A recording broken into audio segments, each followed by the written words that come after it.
Hello and welcome back to Almost Fireside Math Chats with Mr. Precalc. Again, there's a fireplace. There's me. We're almost by a fireplace, so you can feel like you're almost cozy while we talk about vectors.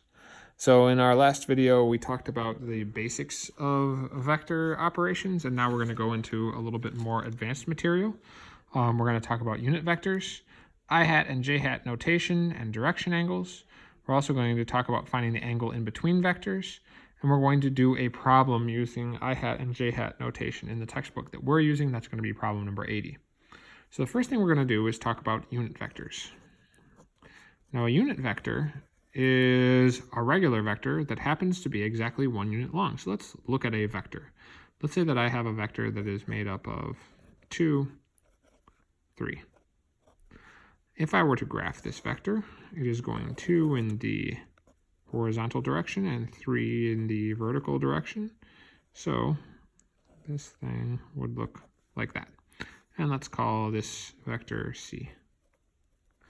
So if this is vector C, I want to have another vector that's exactly the same angle as this original vector, but it's exactly 1 unit long. Well, how do you get something to be exactly 1 unit?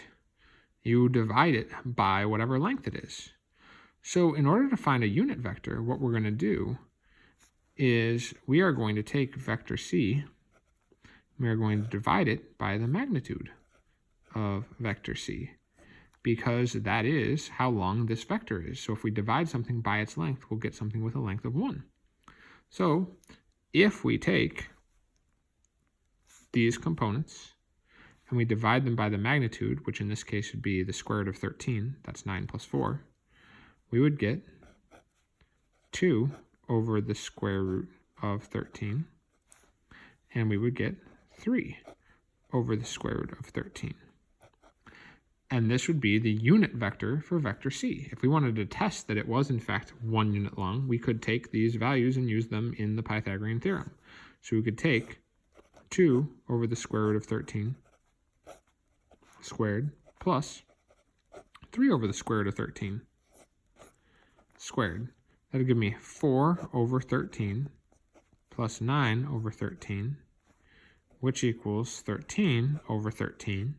And if I took the square root of 1, I would still get 1, and so my vector is in fact exactly 1 unit long. Now, when I'm talking about vectors, if I have enough vectors going on in a problem, it can be really obnoxious to try to keep track of which things are x components and which things are y components. Because of that, we have another form of notation that we use with vectors in order to mark what we're talking about, and that's I-hat and J-hat notation. So if we're still talking about vector C, rather than talking about it as the components 2 and 3, I could also say that C is made up of 2 in the I direction plus 3 in the J direction. And I is actually, sorry, I'm getting out of focus here. I is actually a unit vector. I is a unit vector with a magnitude of 1 in the horizontal direction. It has a length of exactly 1. Whereas J is a vector in the vertical direction, also with a length of exactly 1. So this is 2 in the horizontal direction and 3 in the vertical direction. And this vector right here is exactly the same as this vector here. They mean the same thing. It's just a different form of notation. And all of the stuff that, wow, my camera's really getting blurry. All the stuff that I've done before with arithmetic, I can do again. So if I have another vector d, and let's say that let's say that I say that vector d is equal to 3i hat minus j hat, and I wanted to take 2c minus d. That means that I would take double vector c, which would be 4i hat plus 6j hat minus vector d, which is 3i hat minus j hat. So 4i minus 3i would be I hat, and 6j minus negative j would be 7j. And that would be the result of this arithmetic. Pretty straightforward.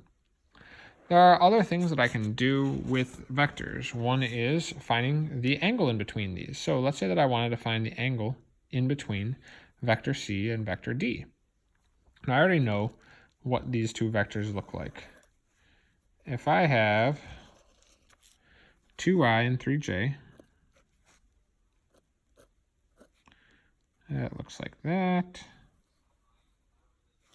And if I have 3i minus j,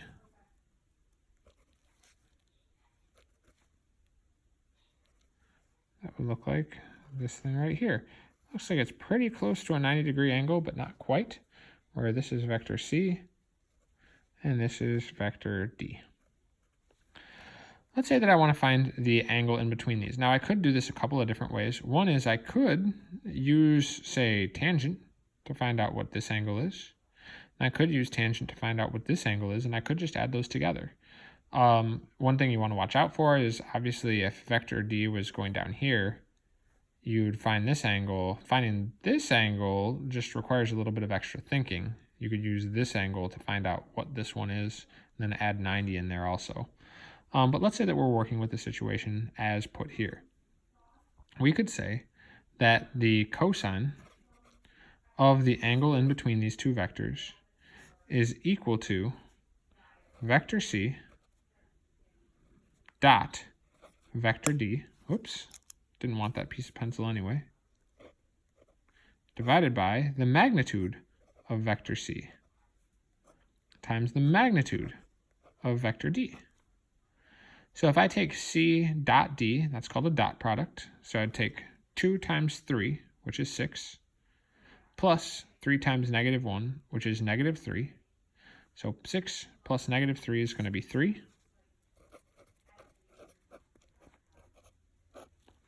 And then the magnitude of C is 4 plus 9, which is the square root of 13, multiplied by 9 plus 1, which is 10. So cosine of theta equals 3 over the square root of 130. So if I wanted to find out what that angle is, I can get my calculator out, make sure that I'm in the correct mode, and I am. So I would take the inverse cosine of 3 divided by the square root of 130.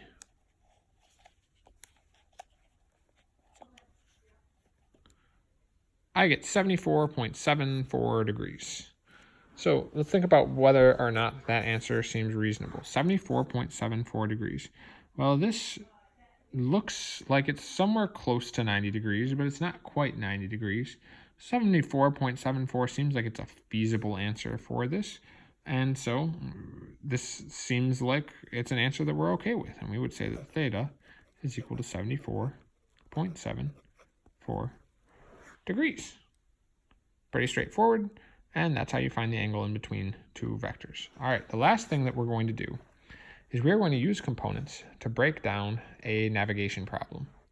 So this problem is problem number 80 in the textbook that we use in my class, and it says that a boat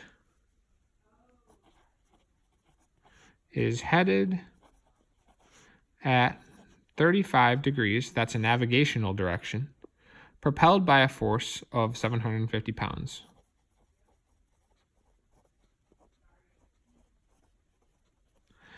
And we have a wind from 320 degrees, exerting a force of 150 pounds.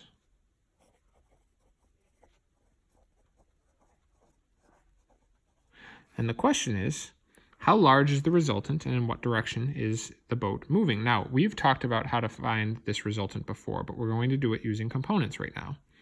This can be an easier way to do this problem if you're having trouble with drawing pictures, etc., of what's going on with the problem. So we're just going to deal with each of these forces separately. Let's first deal with the boat. Since we're talking about navigation, north is 0. You're going at 35 degrees, which means that the angle mathematically that you're actually interested in is 55 degrees with a force of 750 pounds. Now, we could break this thing up into x components and y components. In this case, since this is 750, if I wanted the x component, I could say that the cosine of theta is equal to x over 750. And if the cosine of theta equals x over 750, then x would equal 750 multiplied by the cosine of theta, which in this case is 55 degrees. Similarly, I could find the y component by using sine. So y would equal 750 times the sine of 55 degrees. I can use my calculator to find out what those are going to be. So I can take 750 multiplied by the cosine of 55 degrees. And that's going to be 434.18 pounds.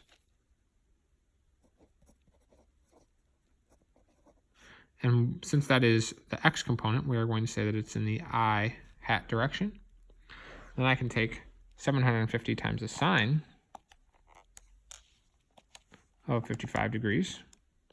It's going to be 614.36 pounds.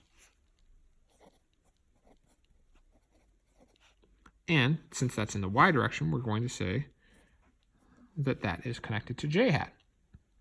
We just broke this boat's travel up into a horizontal and a vertical component. Those are the I and j components. Essentially, there are 430 pounds that are pushing the boat this way. And there are 614 pounds that are pushing the boat this way.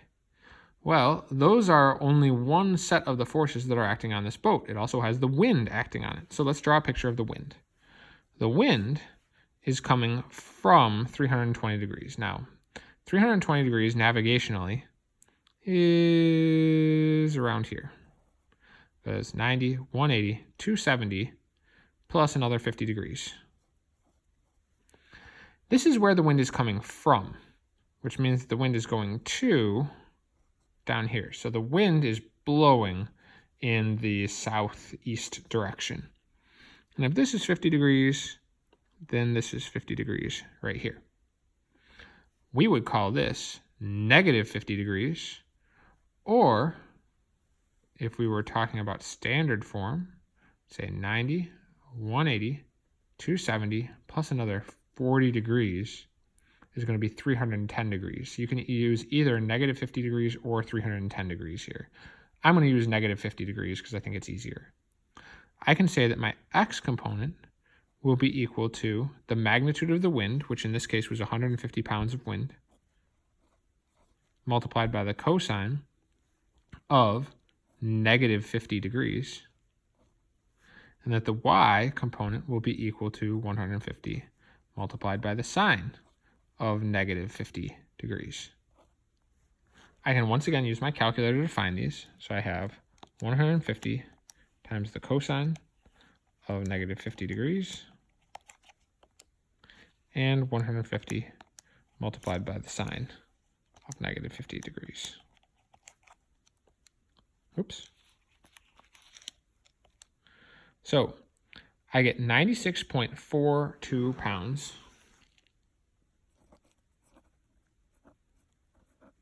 in the I direction. And I get negative 114.91 pounds in the J direction. What this means is that the wind is actually going to make my boat move further in this direction. These two are working in concert with another. They're both pushing in the eastward direction. But these two are not, which makes sense. If the wind is coming in this direction, it is fighting this boat trying to travel in the northward direction. So these are going against one another. So all I have to do is add together my x components, 430.18 added to 96.42,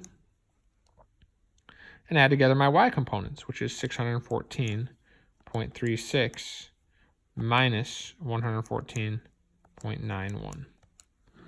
And that tells me that my boat is going 526.6 pounds of force in the I direction and 499.45 in the j direction. The original problem asked me to find my magnitude. Well, if I go 526.6 in this direction and 9.45 in the j direction, the magnitude is just this guy right here. I can use the Pythagorean theorem. So I'd take 526.6 squared plus 499.45 squared, and I'd take the square root of that value. And so the magnitude of my final vector is going to be 725.78 pounds. If I want to know this angle, I can just use tangent. So the tangent of theta, since this is a right angle, is equal to 499.45 over 526.6. And I can take the inverse tangent of 499.45 over 526.6. And I get 43.48 degrees.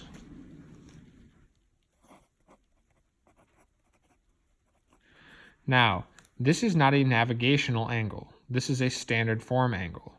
Remember, navigational angle uses north as 0, which means that we're actually interested in this angle, which is the complement to 43.48 degrees, which is going to be 46.52 degrees. So I'm moving in a direction of 46.52 degrees, and that would be my answer. I wouldn't put too much worry into figuring out whether it's this angle or this angle. It's really just semantics over which format you're talking about, but hopefully that helps people out a little bit with understanding what's going on with these vector problems. I hope that that was informative and as enjoyable for you as it was over on this side of the world, whatever we want to say that this is. So I hope everybody is doing well. That was Vectors, and I look forward to talking to you all again soon. Be well, everyone. Bye.